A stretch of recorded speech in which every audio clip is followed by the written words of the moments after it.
This is Paul Schneiderman today on the 157th edition of the Sports Untold podcast, also on the Seattle-based Rainier Avenue Radio World. My special guest today is a Seattle-based attorney, Dylan Jackson. Dylan, in his past life, was a varsity letterman on the University of Washington men's rowing program team. And we're going to have a fun chat today, go through a couple of housekeeping things. I'll get back to Dylan. My assistant, sidekick, and producer is Livia Coyne. Livia and I go back a long ways. Her dad's a good friend. Livia is a big sports fan. She's a University of Washington graduate. And I just told Dylan that Livia just met Dylan. Livia just finished her first semester at State University School of Law. And it's just great. She's still around to help out this podcast when she can, although she's very busy with her studies, but she has a little time off right now. This podcast, Sports Untold, is also on Spotify, YouTube, Amazon, Google, iTunes, Podbeam.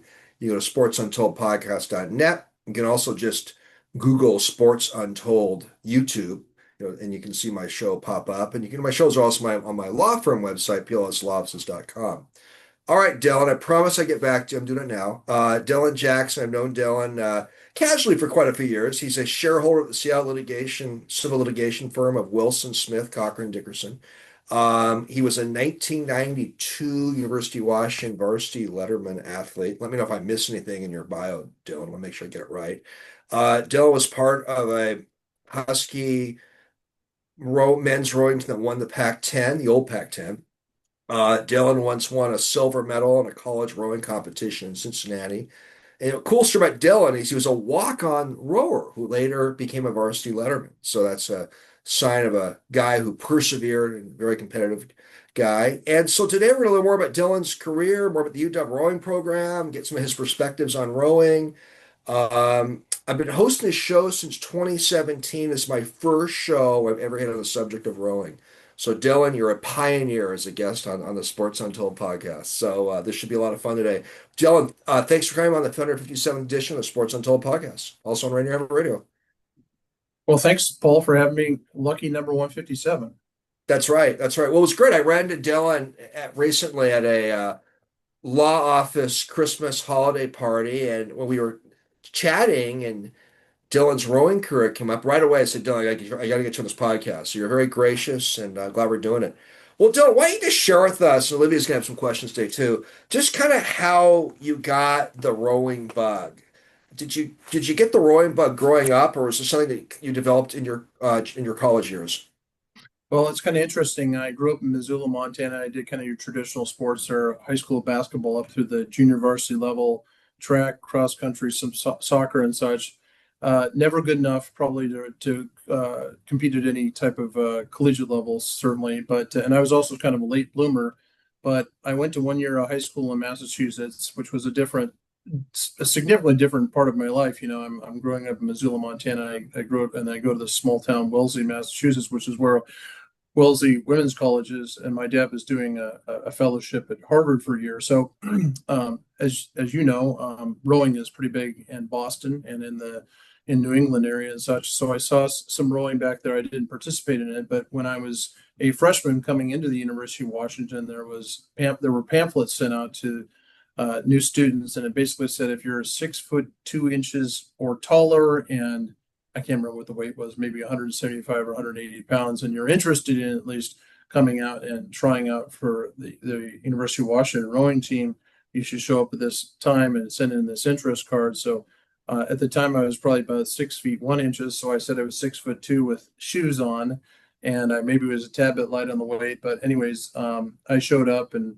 then I grew quite a bit actually after my senior year of high school, put on some weight and maybe about another inch in height. And there were several, at that time, there were probably, I don't remember with real specificity, but there were several hundred freshmen, many who had rowed in high school, some who were just, high school swimmers, football players and whatnot, who had an interest in going out for the team. And they had probably 5 sessions in the afternoon in the fall of 1988. And so you would show up at your dedicated time and they would take you out on this rowing barge. And we had a coach from the Czech Republic who had a thick accent. His name was Yuri Zaplato. We all called him Yurka.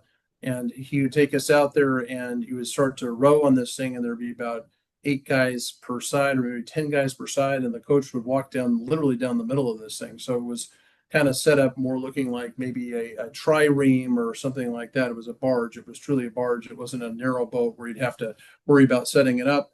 And then, of course, in addition to that, they pushed you through a lot of conditioning. How fast could you run, pull-ups, sit-ups? They got you onto the Concept 2 rowing machine early on, and that seemed to weed out a lot of guys. And then at the end, probably in the spring, it was probably narrowed down from maybe 400 or 500 guys who went out to, there's of course there's attrition, but down to about 50 guys on the freshman team. And then I made the second freshman boat, which I was proud of, with no previous rowing experience. Probably half of my boat had rowed in high school, some in Canada, some in the greater Seattle area, and then I progressed up through the program all the way to my senior year when I went to the national championship in Cincinnati and got a silver medal rowing in the men's four for the University of Washington in So, 1992. don't define men's four for people who may not know about rowing. Sure, there's the typical boats are either eights or fours or pairs. And I was a sweep rower, which means you're rowing with two hands on one oar.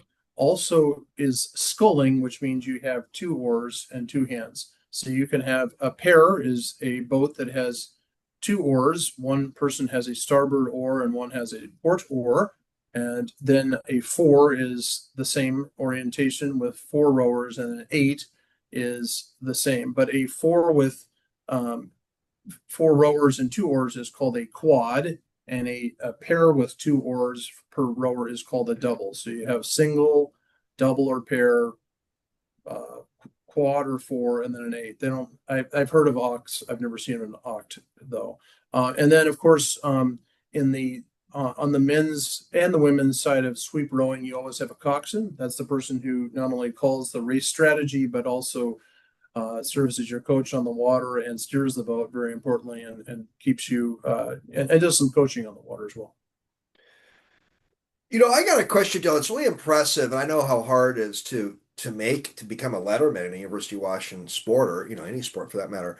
What percentage, Dylan, of the walk-ons end up becoming approximately? I'm not trying to have you give an exact number. End up becoming lettermen or letterwomen in UW rowing.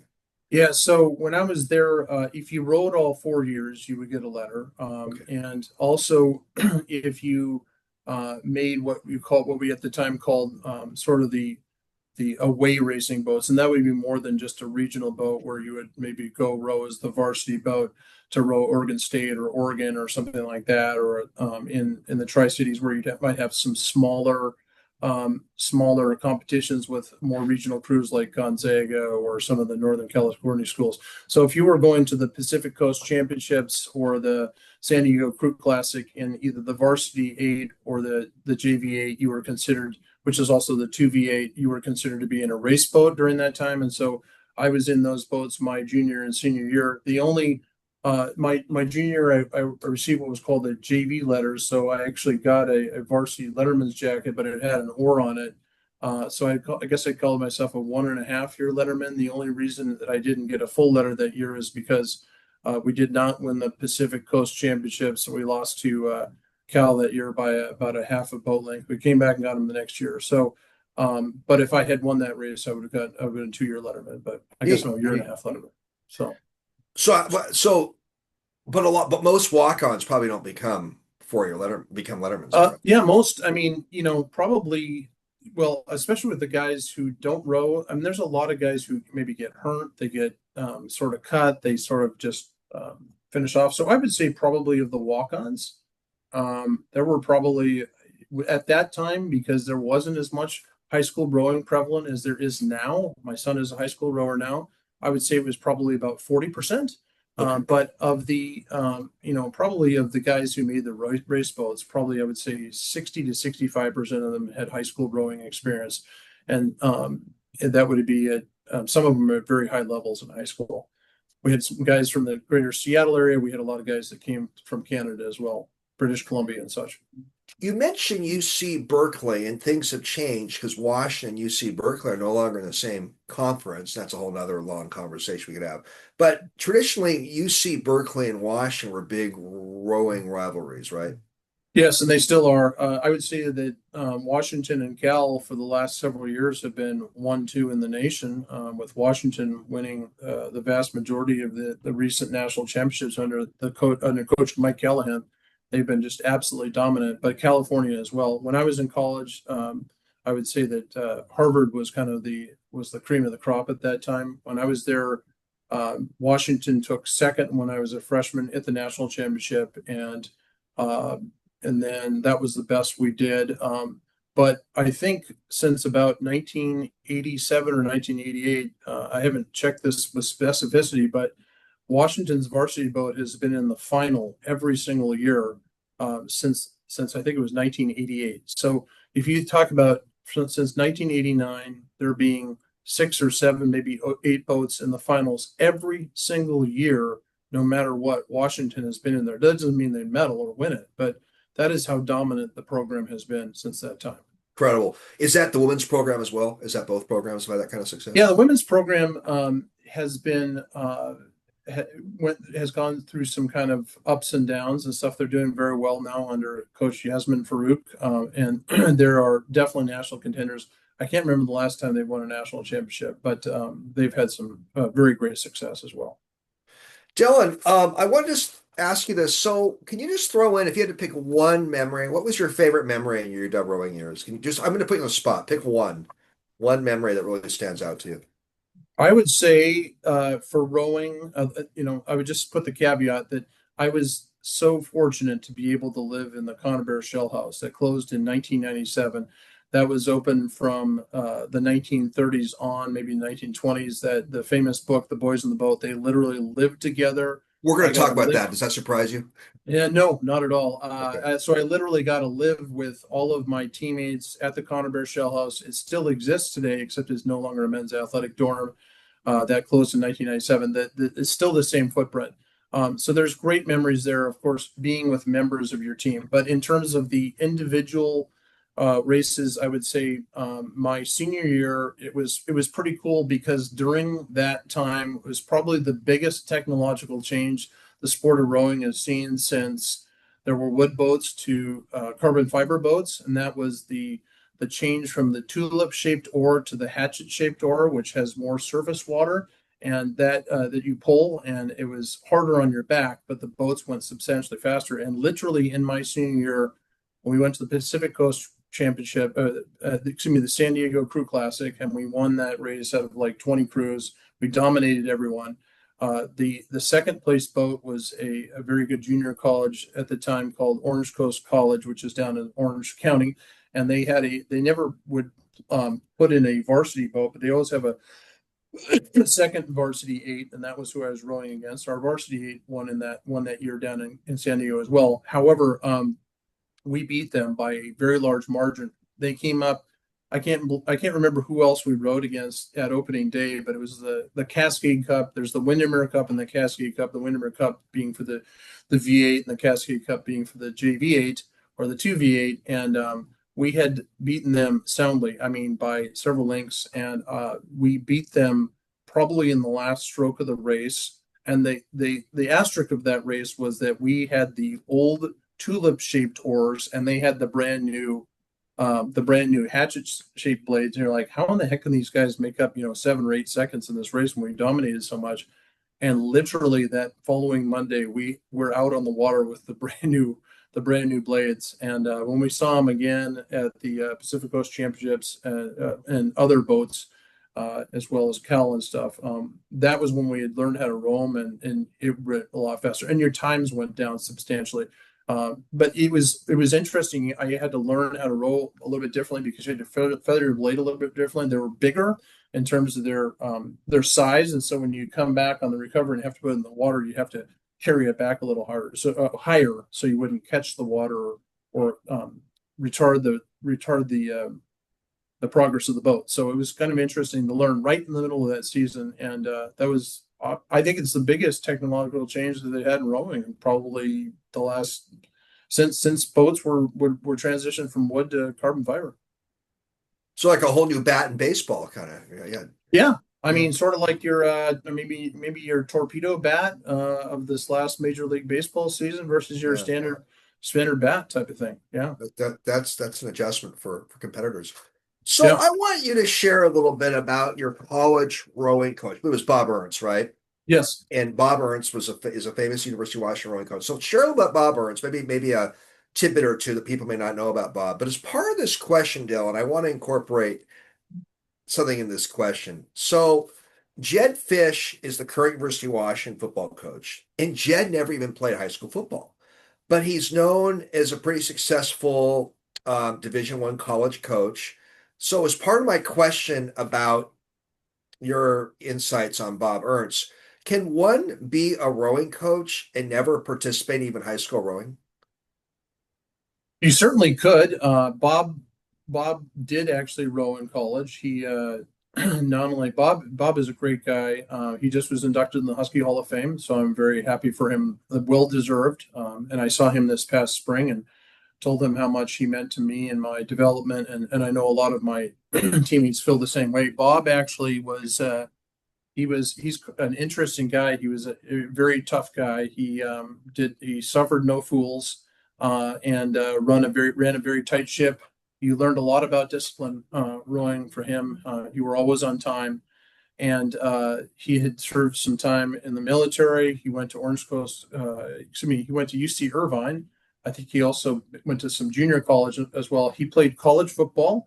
He was also a water polo player, and he was also a rower. I And didn't know that. so yeah, so he was and a very good athlete. He was always very fit when he was coaching me, and I think he was probably in his 40s at that point. You know, you're a young guy, you don't really know. You just think he's older than you, but always very fit, running, lifting weights. He would do bench press with us and usually beat pretty much everybody in the bench press. And so, he was good solid, 20, 25 years older or 15, 20 years older is what he was.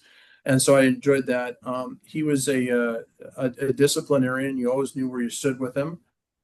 He had a funny little plaque that you would come in every day when you would check in. You'd have to slide your tongue blade in because your name would be on it. Schneiderman, Jackson. That's how you checked into practice. So you knew what boat you were in and such. It had this little sign next to it, and it said, "He who hoots with the owls at night cannot soar with the eagles at dawn." And there were a couple of times when I came into practice, and I thought to myself, "That's a very, very fitting saying because I was probably hooting with the owls too late at night rather than soaring with the eagles at dawn." And you had maybe one or two of those practices like that. And you decided, I think I'm going to probably hit the hay pretty early the night before. Did Bob Ernst have a Bobby Knight side to him? Was he a yeller? Was he just an in-your-face disciplinarian? Maybe more of a disciplinarian without the yelling? He definitely had a little bit of the Bobby Knight thing. Yeah, Okay. exactly. You knew you were you knew we were in trouble with Bob. He was an intimidating figure.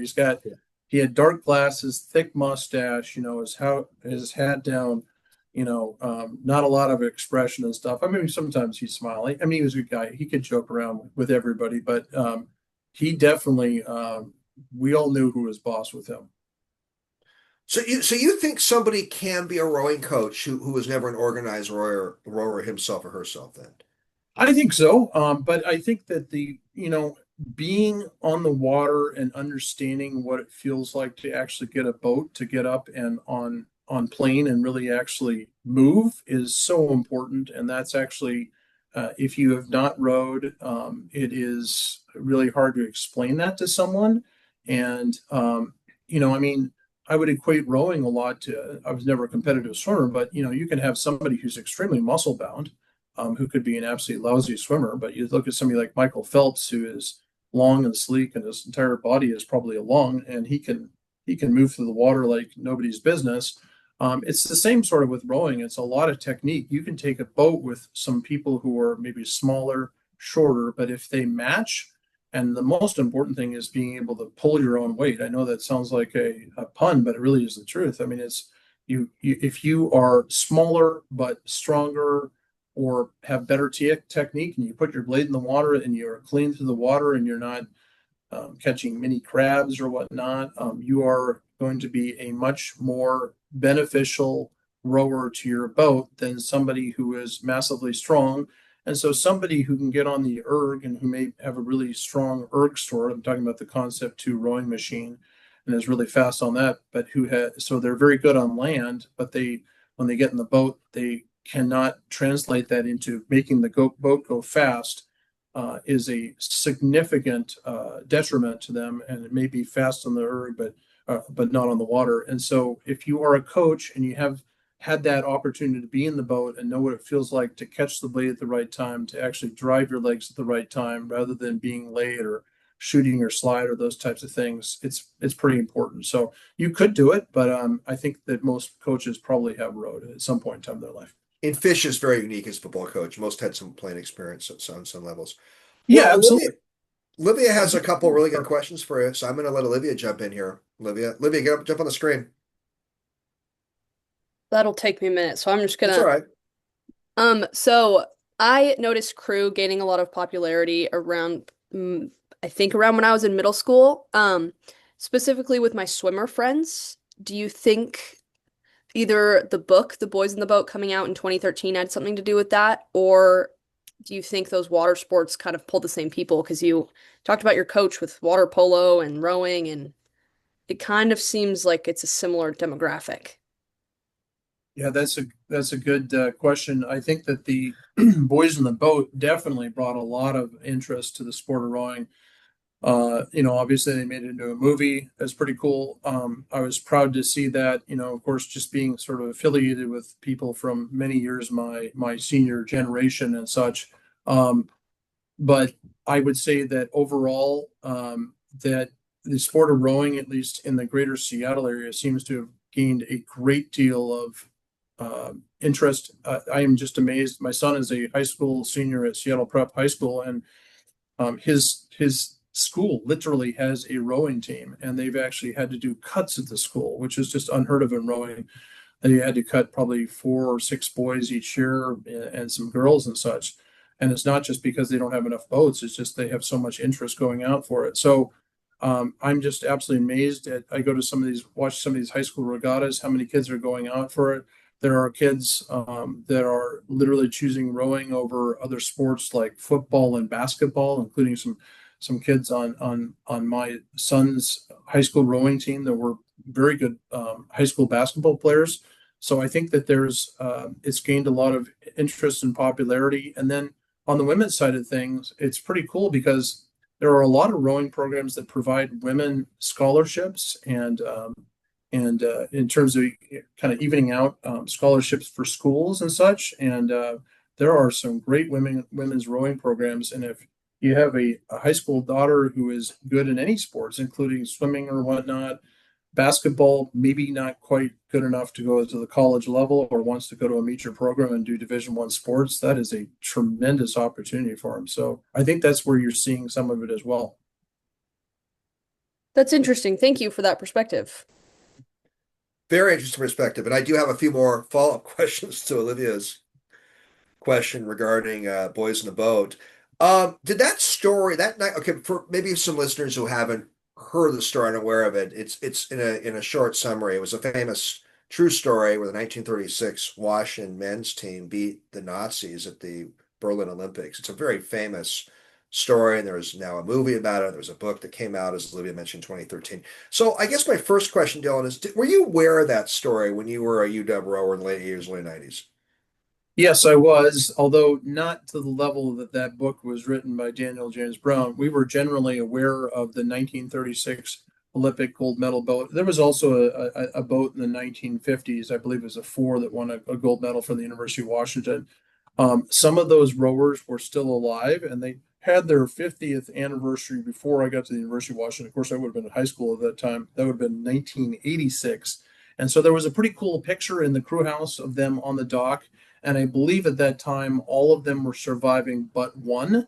And then generally we were aware of some of the rowers like Joe Rance, Bob Mock, and those guys would come around, and they were still around, of course, in the 80s and 90s and such. I will say though that it is so really, really neat and cool that the son of Joe Rance, excuse me, the daughter of Joe Rance, um, knew this Daniel James Brown and convinced her father to talk to him late in his life, when he would do it only on the condition that they would talk about, the team, not just him, because it's not a team sport, and to really have that foresight to actually sit down, get him to talk to an amazing author and actually sit and write this book. It's really cool that it's that well recognized, and it should be recognized. And yes, on the wall we had, I mean, the Husky Clipper hangs at the University of Washington, so you knew it was very significant, but it didn't have that level of, I would say, respect that it needed to have, that it does have. And it's just such an amazing story. That Olympics, of course, there's some great stories coming. Of course, Jesse Owens and what is the Unbroken, Louis Zamperini and stuff. And that was an amazing Olympics. And then just before World War II. So it's a really cool backdrop for all that. But I mean, I'm really, really, I feel very fortunate to be part of a program where that story was written and so recognized. And they were all, Northwest Pacific, Northwest, really sort of Seattle area, Washington boys in the boat that went to the Olympics and won. So I'm getting sentimental. I'm getting the chills just hearing you talk about it. It's such an incredible story. So you met some of those guys that were on that 1936 team that are profile boys in the boat then. Yes, absolutely. That's neat. That's neat. Did you like the movie? I did. I have never obviously produced a movie or written a movie. I was very pleased to see it done. A couple of things I would have liked to have seen as potentially part of it being filmed in Seattle. I know that did not happen. I thought that the beginning part of the movie could have spent a bit more time on the struggles that Joe Rance underwent, because that was a really significant part of the book. As you know, I see you nodding your head about that, because these kids, with the exception of one of them, really had no money. I mean, you're talking about not having shoes that you can resole and having to do odd jobs and just being lucky to get sort of on the team and then get some better food and stuff during the Great Depression. And this whole story about him, his mom dying and his dad marrying the evil stepmom who is not particularly nice to him and then leaving him behind. I think it was at 12 years old. I mean, I can't imagine what he went through. And the beginning part of the movie, I thought sort of short shrifted that a little bit. It was sort of a Hooverville type of scene, and then kind of made it out of that. One time he saw his dad in a glancing scene or something like that. The other thing I thought was a little bit odd about the movie is they spent, I thought, too much time sort of trying to develop a love story between him and his wife. And although that's fine, and I know that's Hollywood, that really was not a focus on the book at all as I read it. I mean, maybe I was missing something when I was reading it. I just glossed over that part. I don't think I did. And then at the very end, I think it's called like an epilogue or something like that. They could have had a little bit of just a short thing, a blurb. It could even have taken 90 seconds of the movie, like, Joe Rance did this after life. Bob Mock did this. Don Hume did this in their later life and such. I think that would have been pretty cool, because they all came back to Seattle and went on a productive careers. One I think was a doctor, one was a lawyer, a couple worked at Boeing, and so I think that would have been a very cool end of the book as well. So I absolutely, and you know more about rowing and you know rowing more than I do. I completely agree with you. Those are a few things in the movie that some of us have also talked about. It would have been nice if maybe Joe Rance's story got built up a little bit more. It was a good movie, but there were a couple of omissions. And another thing that didn't come out that I thought was very fascinating in the book is how Bobby Mock's Jewishness was hid from him during that era. I thought that was a very interesting part of the whole episode. I don't think the movie hit on that at all. That's a So, really good point. I forgot about yeah, that. Yeah, exactly. yeah, And they're over there, they're over there in Nazi land. Holy yeah, smokes! Yeah, yeah. yeah. That's a significant part of it as well. They could have that there were a couple little things like that they could have wound in there a little bit more, and maybe spent one other thing too I want to point out is they made that. I mean, I understand, again, it's Hollywood, but they made it sound like that boat essentially raced one race as a junior varsity boat and lost, and then went to the Olympics, and that nothing could be farther from the truth. I mean, they had they weren't racing a significant number of races because at that time, it's not like you're getting on a plane and flying across the United States and stuff. I mean, they had to usually transport these boats by train or whatnot to their other places or borrow boats when they get to the regatta. But nothing could be further from the truth of them just having like one or two like small races. I mean, they raced hard, they practiced hard, they were really good, they won when it mattered, and they sent a boat over there, and they obviously won when it mattered. And in the crew house, and in that book, they did have um, when I was living there, they had the picture at the finish line. They're way out in the farthest lane out there, the least advantageous lane. They got their stroke who's sick as a dog, who can barely, stand up. And they got him going across the finish line with the nose of the boat just going over in front of everybody else. That was always there. So we knew they We can have a little Siskel and Ebert session here, Dylan, right? So. exactly. By the way, what is your favorite sports movie? That's a question I frequently ask. Yes. Interesting. I kind of like Field of Dreams. It's a good one. Pretty Yeah, good movie. it's a good one. Yeah, that was a good one. That movie's come up. James Earl Jones had a role in it, and Ray Liotta. Yeah, that was good. That was good. Yeah. All right. I understand now that there is a tour on Sundays of the UW Rowing House. And I guess it's called like the Boys in the Boat Tour. Have you gone on that tour, and do you know anything about it?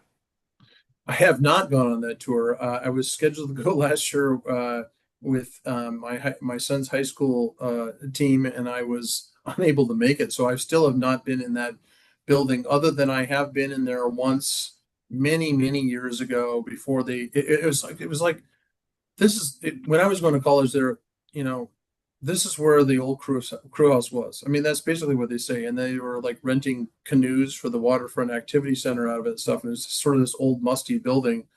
And there was really no thought to the significance of it. So it's really cool to see that they're putting on a National Historic Register. I think Selling Construction. In fact, my friend, he was a former Husky captain, Adam Creefall, who actually worked on the actual current University of Washington crew house where the Conibear Shell House is for Selling Construction, is also involved in this particular restoration project as well. So that's pretty cool to see an old Husky oarsman, and also I think he was the 89 captain, a friend of mine. So I'm very happy to see they're doing that, but I have not stepped foot in it since they've been doing the restoration efforts and raising money to do that. Well, I can't wait on one Sunday in the near future to check out that tour. There's so much stuff to see in your own hometown. That's something I definitely want to do one day. So I'm going Totally. to mention two famous rowers, and my IQ of the sport of rowing is not very high, Dylan. But anyhow, I did a little research here. So two famous rowers are Sir Steve Redgrave. He won five Olympic gold medals, a British guy, between 84 and 2000. Another famous woman rower is Elizabeta Lipa of Romania, who won eight medals, competing in six Olympic rowers. So I mentioned those two. Do you have a favorite rower rowing figure in history? Interesting. Steve Redgrave is an absolute titan of the sport. I don't have necessarily a favorite one that comes to mind, although I did my friend who you used to play some baseball with growing up, Phil Henry, I know Phil. mentioned Yeah, had mentioned he saw that this I'm in a fantasy football league with Phil, and I'd throw it in there that he actually took last in the fantasy football league just for some extra fodder here today, but had mentioned that he had played some baseball with you and stuff and seen this. Uh, in any event, he's not my favorite rower, but he was an Olympian, for oh example. I yeah. mean, there were several I wanted to University of get Phil on Washington. at some point. Yeah, Yeah, thanks for you should. reminding me. Yeah, You yeah, I should. will. Phil I was will. a spare on the 1996 Olympic team, and I That's rowed right. with Phil, and he was an absolute specimen and a great oarsman, part of the Henry family of Washington or Seattle lore. And but when I was there, there were four or five guys that I knew that competed on the national team and were in the Olympics. Rob Shepard, who was a little bit older than me. My sophomore roommate Scott Munn was in the 92, 96 Olympics.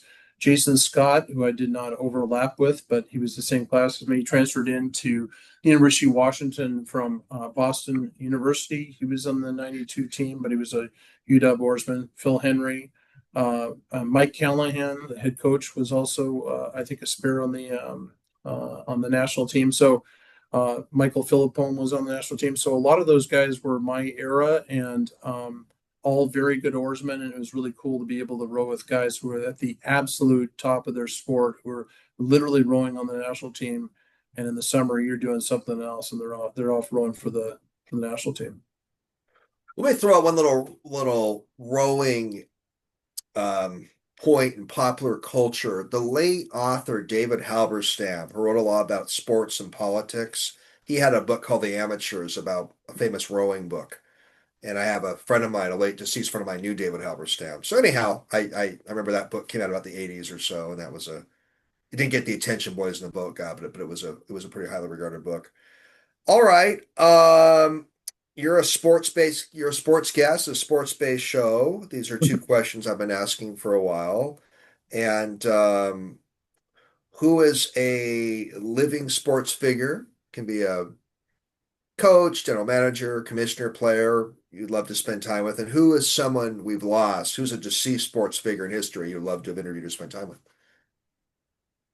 Well, a deceased figure in sports history that I think would be pretty cool to meet would be Bill Russell. Of course, lived here in the Seattle area, and he won all those championships with the Celtics. I was probably 15 years ago playing golf at Jefferson, uh, Jefferson Municipal Course here, and in the foursome in front of me was Bill Russell, and for as tremendous of a basketball player he was not the best golf player I've ever seen, which was kind of interesting to know that he was mortal, at least in some areas. So I didn't talk to him. Of course, I didn't want to bother him, but I was had some admiration for him because he was really the true winner. I mean, my gosh, what like 9 or 12 or something like that NBA championships for the Celtics, and of course, one of the first uh, significantly regarded black players that play in the NBA. So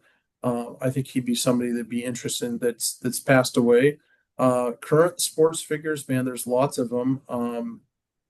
Uh, uh, who sticks out to me? I mean, it'd be really interesting to speak with somebody like Michael Jordan to find out, sort of a little bit about his career. But some of these guys, I think they're sometimes so full of themselves they wouldn't want to give you the time of day. So I don't know.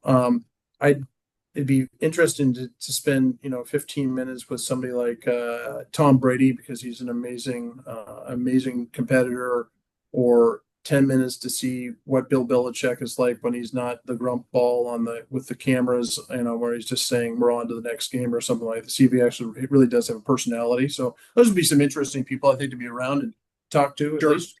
All of those aforementioned have come up when I've asked that question. I'm going to get Olivia in here after this question, but I have a question for you, kind of similar. You are a fellow practicing lawyer, member of the bar, who is a deceased lawyer or legal figure in history you've enjoyed interviewing or spending time with, and who is a living legal figure you would enjoy spending some time with interviewing. It can be a highly regarded attorney, a less known attorney, a Supreme Court justice, someone with a connection to law, deceased and living, you would enjoy spending time with. Well, deceased first off, I mean, probably one of our most famous lawyers be Abraham Lincoln. I mean, wow, what an amazing figure in United States history.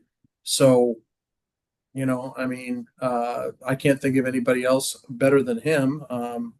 And let's see here, a living lawyer that would be interesting to find out.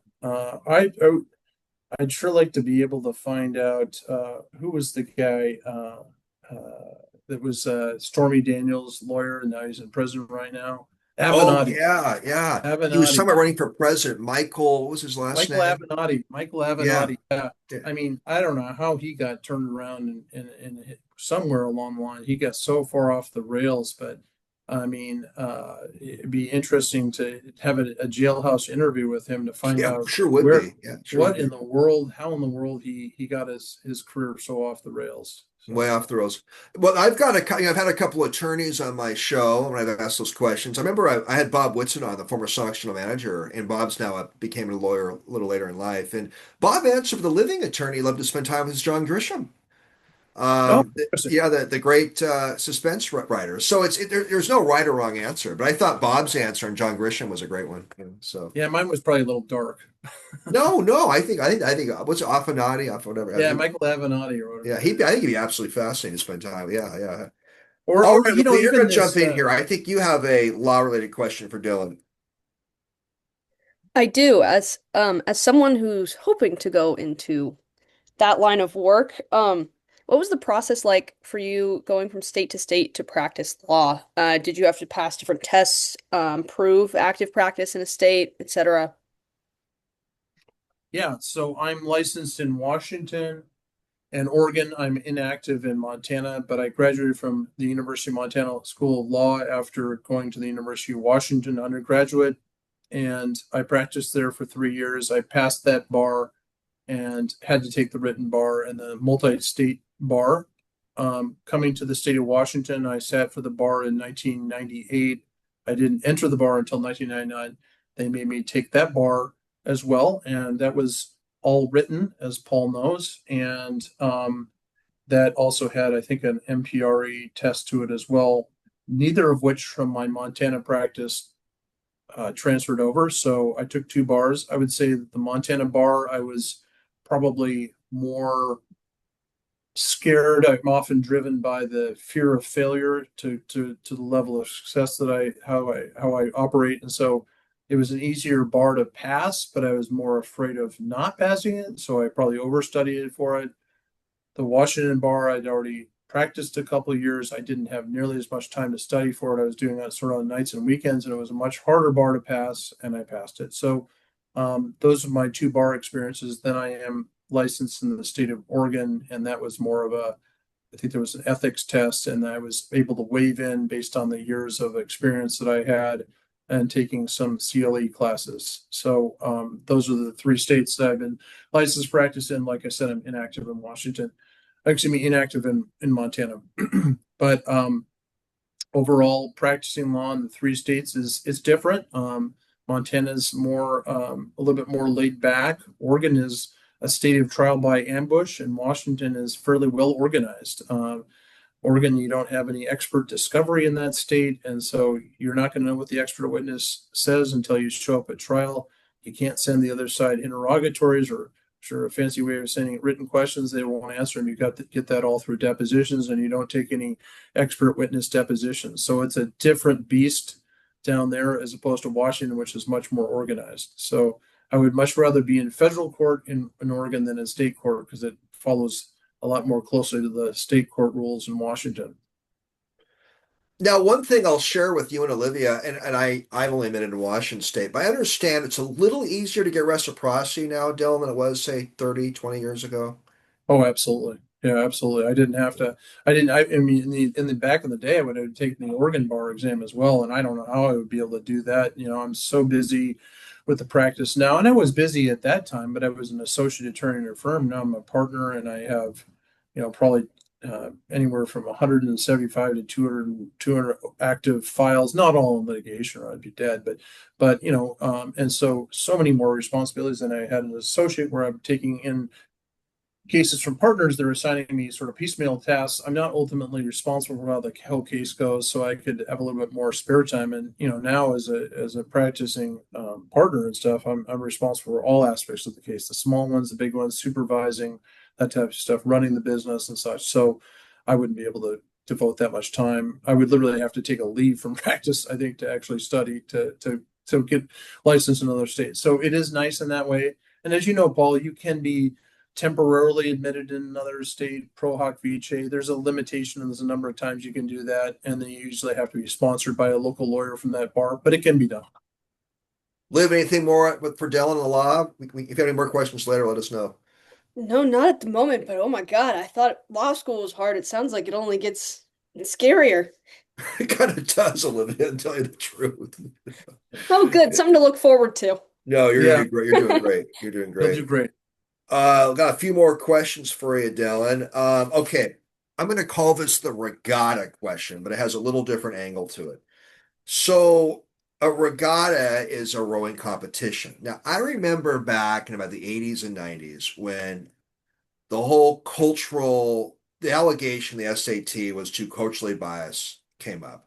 And I remember reading about that issue, and the word one part of the SAT that came up that a word like regatta can have a bias because a lot of like rural kids know regattas, a lot of kids of color had never been exposed to rowing a regatta. So that word came Okay. up as like to try to justify the point of view that the SAT can be culturally biased. And I think Oh, that since then, some of those kind of words have been adjusted or removed. I don't know. I haven't followed that much. I just never forget that word came up as like a huh. word a lot of kids, smart kids, had just never been exposed to. So, as part of that question, Dylan, we don't have to go into the whole SAT, but here's where I'm going here. Do you have any ideas on ways to get more people from different backgrounds involved in the sport of rowing? Yeah, That's absolutely. where I was headed there with the regatta Yeah, question. no, I figured I knew you were headed. Yeah. So the Pocock Rowing Association, George Pocock being a famous boat builder here in Seattle, uh, has its own rowing club, and that is a huge emphasis of it. In fact, I went to a breakfast fundraising breakfast last year, and that is a big emphasis, not only to just get uh, of course, kids of color, but also kids who have not been exposed to the sport, given the some of the stigma that it's a, a club sport or whatnot, and to make it um, affordable so that they can do it, to teach them and to learn how the sport of rowing and stuff like that. Because you're right, it does have a lot of the sort of the connotations of an Ivy League sport and such. And I'd footnote by at University of Washington, anytime you get a chance to meet a guy, an Ivy Leaguer, you were just absolutely happy as heck. You just wanted to rub it in, because we're public school guys and such. But yes, so that's a big emphasis. I think Ingram High School, which is a public high school, has a rowing program now, which is something that did not exist when I was there. But for example, Green Lake Rowing Club, they row right on Green Lake.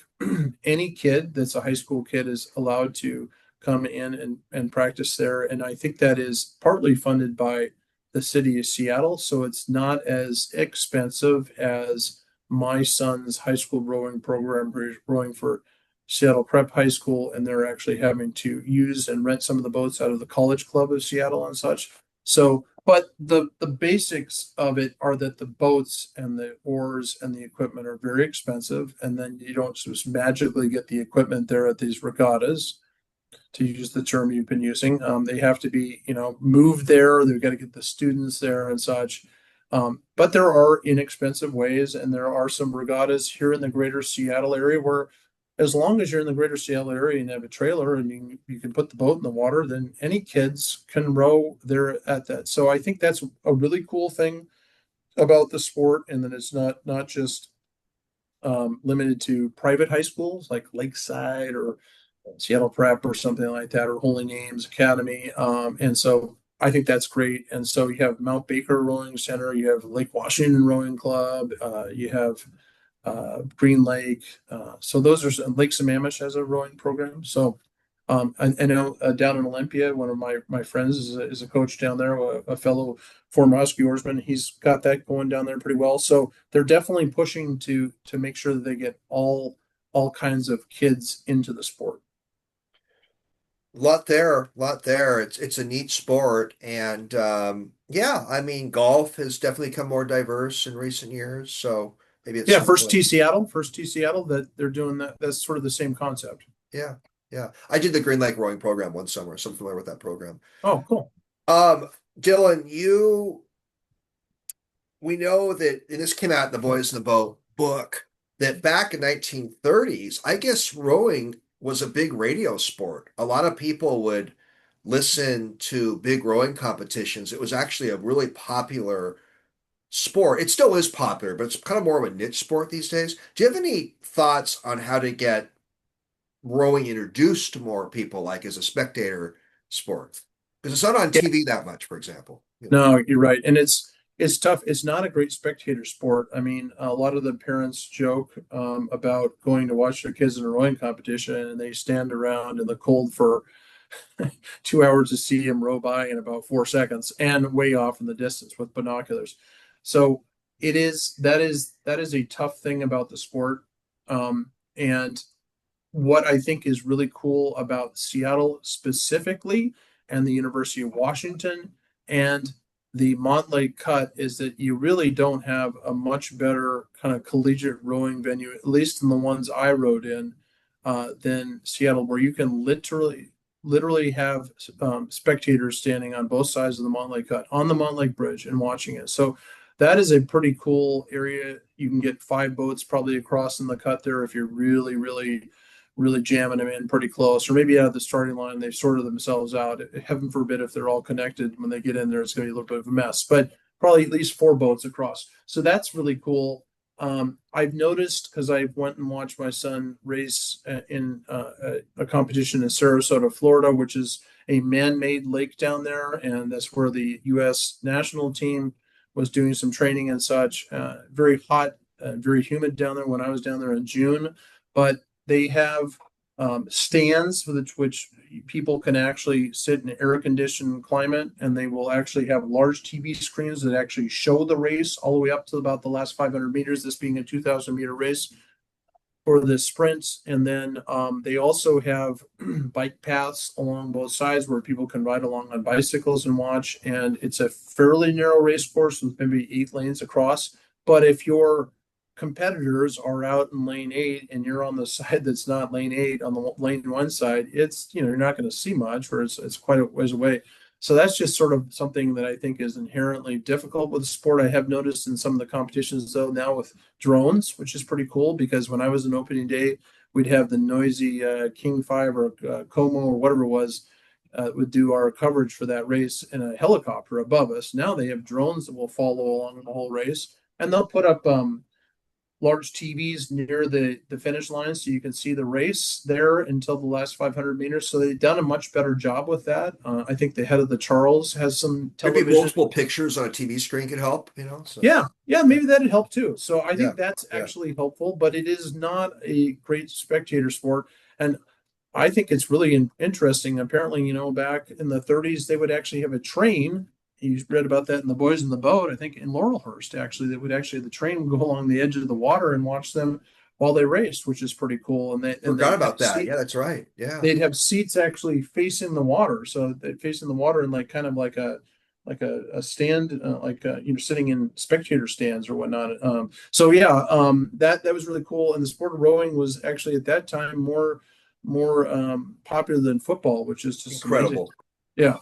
Just incredible that 90 years ago or so, that rowing was probably more popular than football. It's just incredible Yeah. in America. Del, we can get this a little bit off the air, but why don't you share how the UW rowing program has changed since you were there left in the early 90s? So probably the things that I've noticed the most, well, there's been a coaching change, of course. Bob Ernst found what I think was a very good candidate to take over the program. That's Michael Callahan, who literally rowed for the University of Washington and is now the head coach. And he obviously chose well. And Bob had coached the women's program and decided to go back and bring them, I think, back to prominence. He did do a good job, excellent job with that. He's since retired. And Michael Callahan has just absolutely changed, has made the program into an absolute powerhouse. Not that we weren't when I was there, but the level of and the regularity of the national championships is greater than when I was there in the 90s and the 80s and such. I would say that, as I understand it, because I have not rowed in this era, they do a lot more scientific um, type of training where they're getting the maximum they can out of the athletes, including monitoring their hearts and their blood, their oxygen intake and such, and how much they can put out in terms of wattage on the erg. They're spending more time, I think, on land, doing on land training. When we were there, we did a lot of online training. We did a lot of weightlifting, which is a good thing, but I don't think they do as much weightlifting. We did not spend as much time on the concept to ergometer, which is a very, very painful training tool, but a very excellent tool to get yourself in great shape. And the great thing about Seattle is that you can row on the water pretty much 98% of the time because our lake doesn't freeze up that much. A few times, or there'll be some storms, very bad weather or something like that. So we're out on the water a lot. I think Coach Callahan is mixing land training in. He also, as I understand it, is doing a lot more small boat rowing, meaning he has two rowers in pairs, maybe even singles, because you cannot, if you're in a single, there's, you can't blame it on the other guy, right? So the learning that technique, and so he does a lot more small boat training. We did do that when I was there, but I think that's more prevalent, and I think that he's really got it very scientifically down. Bob was a great coach, but I think scientifically, Mike has really pushed it, and then I just think he's also, by the way, getting some very good athletes worldwide. The one thing I would say about rowing now is it's becoming, at least in the University of Washington, more of a quote unquote not professional because they're not getting paid, but they're recruiting from all over the world. The international rowers I rowed with were primarily Canadian. I always felt they were, essentially, I mean, different country, but they're part of us. The Canadians rowing at the University of Washington is a great tradition. They've been there for years from mostly schools in British Columbia, but we had a guy that would come to us from Lithuania, and then some Czech rowers and such. But now they got them from Australia, Germany, New Zealand, Great Britain, all over the place. And you look at the varsity 8 now, and there's very few, sometimes only 2 or 3 Americans in the top 8, or even the top 2 8s, 3 or 4 or 5 Americans. So one of the things that I think alumni like myself are thinking is it would be nice to have more Americans in those boats. I get it why they have to recruit from all over the place, but it would be great. We've got a great rowing community here in Seattle. There's 2 kids from my son's high school class that are actually inked to row for the Huskies, so I'm very proud of that program there to push 2 of our Seattle kids in. But that's a big change from when I was there. There were more quote unquote boys in the boat, if you will, than there are now. Lot there, lot there. They just the technology of fitness training has changed the last 30 plus years. There's a lot there. Dylan, can I get 2 or 3 more questions and let you go? Is that okay? Perfect. Yeah, good. Me. Dylan, just talk about, well, let me start with this preface. I've met some rowers over the year, like you and Philip and some other rowers I've known. And it just seems like the bonding relationships in the rowing community are really tight. Why don't you just talk about what these relationships have meant to you in your personal life and your professional career as well?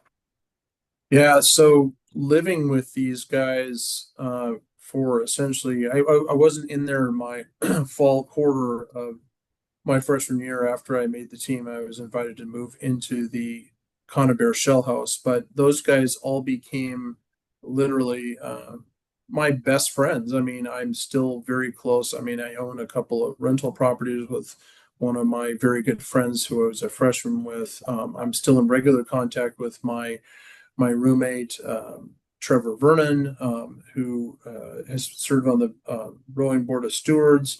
I have, he's one of my great friends. I just was actually down in Arizona golfing with 3 of my former freshman class friends. Tonight I will be having dinner later on this evening with 2 of my rowing alumni friends from one class above me, one class below me. So that's how good of friends they have remained throughout my life. And I would say that living together, because of you get maybe 4 or 5 races in the fall and 6 or 7 or 8 races in the spring. You're practicing a lot more than you are racing. So you have the dark days of this time of the year when you're outdoors and it's 31 degrees and you come in cold and you're hungry and you've trained and nobody knows you trained that hard that day, and at least you get to come back and have a meal together and hanging out. And then some of the best memories are actually just living with those guys in the place. Some of the tomfoolery that went on there, but also seeing guys in weak moments, but being there for them. And that's where you become really great friends. And that's where the bond came, living with those guys, and why I'm still, I think, great friends with them. And you can't really pull anything over on them. I mean, they all know who you were then and who you are now. So if you think you're getting too big for your britches, they'll bring you right back down to where you are As a now. trial lawyer, Dylan, do you feel the competition rowing has helped your career in a lot of ways, Oh, psychologically and so forth?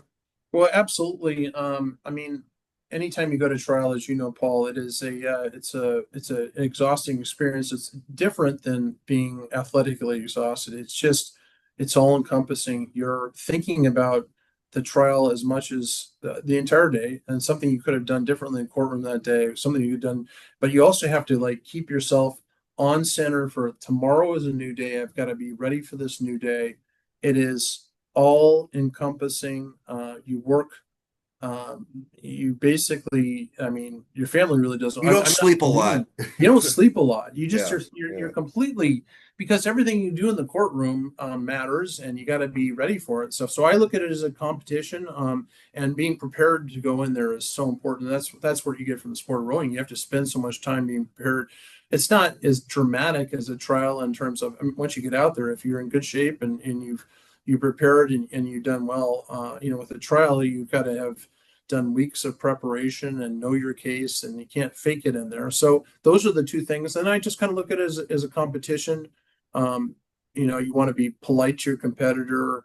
And ultimately, you have a judge. You've got to make sure that you're not running afoul of his or her rules, and play within the the confines that you have, which are the rules of evidence and such. So yeah, there's a lot of equations. There's a lot of similarities between the two.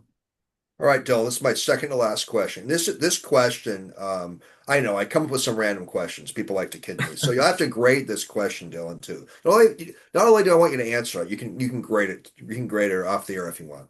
Okay, so you were born what, 1970?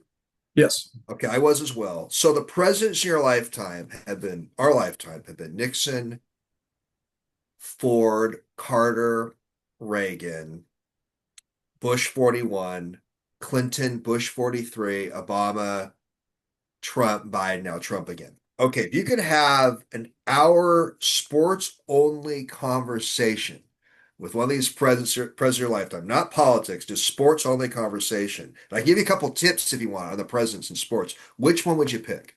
Sports only chat. Well, I'll just probably go. Why not Gerald Ford? He played football for Michigan. Wasn't he like a center or an That's offensive true. lineman That's for him? true. Yeah. Yeah. Yeah. President Ford. So Yeah. why not him? I mean, he played football in the Big Ten. Huskies are part of the Big Ten now. That's the first one that comes to mind. That's a good one. Probably of all those presidents. And then I know that let's see, George Herman Walker Bush. I think he played baseball for He Yale, did. right? He did. And then of course George W. Bush. He was a cheerleader for Yale, but he also owned the Texas Very Rangers, if true. I Very recall. true. Very So true. yeah, yeah. And then Barack Obama was a pretty good high school basketball player, I He know. played basketball. Yeah, yeah. Well, I just mentioned a couple of my other guests that answered their answers to that question. I had Chuck Todd on from Meet the Press, and he answered 1A, Bush 43 in baseball, 1B would be Obama in basketball. That's how Todd answered it. Huh. Greg Lewis, our UW colleague, Greg Yep. answered Obama and said he put Reagan on the list because he said he liked to talk to Reagan about um, playing the Gipper, sports movie. He says he think Reagan would be interesting to talk sports movies with. So yeah, there's no right or wrong answer, but you went with Gerald Ford. Totally legit, totally legit. Well, Dylan, what a great hour and change. What is in the future for Dylan Jackson? Well, I'm continuing to practice law. I've got a kid who's graduating from high school this year, and just want to continue to stay healthy. I've been actually back on the rowing machine lately, and have realized it is as hard as I remember it, but it is a very good tool to keep yourself in good shape. And because I want to do some skiing this winter, I'm going to go on a trip to Japan for skiing. I do not Great. want to show up out of shape for that. And with little to no snow in the mountains, it's been a good training technique for me to get on there to sort of an all body workout. So that's my immediate goal. I just am happy to say that I eclipsed 200,000 meters between Thanksgiving and December 24th, which is a paltry sum to some people, but I'll get a little pin. Some people have just gone amazing amounts, but they call it I think it's called the holiday challenge on the Concept 2 thing. So I eclipsed that this morning. And so that's a way to keep myself in shape. So I'm still rowing Good to for a you. degree. Yeah. If I go on a mile walk, I think I'm doing it's a big deal. So good for you. Well, I'll have you say goodbye to Olivia, Dylan. Merry Christmas, happy holidays. This is a very enjoyable hour.